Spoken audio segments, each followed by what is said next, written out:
प्रणाम सब गोटे के। हम ममता ठाकुर एकटा गौरी गीत अहाँ सबके गाबि कऽ सुना रहल छी। आओ सुनी सब मिलकर गौरी गीत।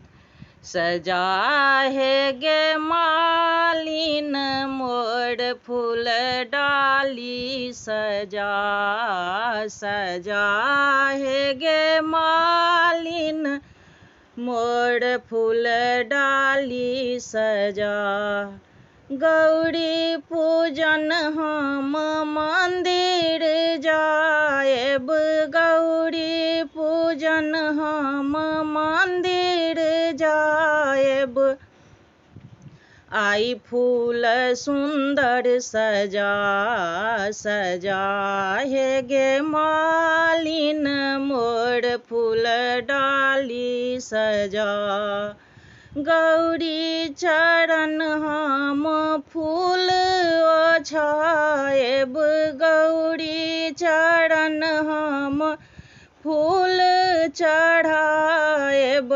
पूजब नेह लगा, लगा हे गे मालिन मोर फूल डाली सजा। गौरी के मंदिर में पातिल सजाएब, गौरी के मंदिर में पातिल सजाएब।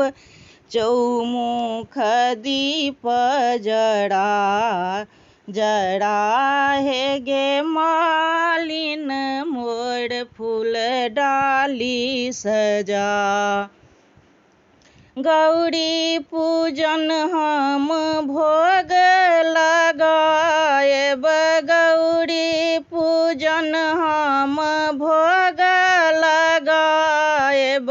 फल फूल मेवा मंगा, मंगा हे गे मालिन मोर फूल डाली सजा।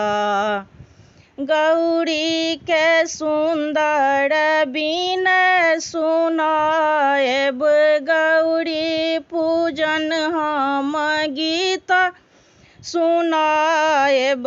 लय मिथिलानी लगा, लगा हे गे मालिन मोर फूल डाली सजा। सेवक सोहाग अमर देखू गौरी, सेवक सोहाग अमर देखू गौरी। जगमग ज्योति जड़ा, जड़ा हे गे मालिन मोर फूल डाली सजा, सजा हे गे मालिन मोर फूल डाली।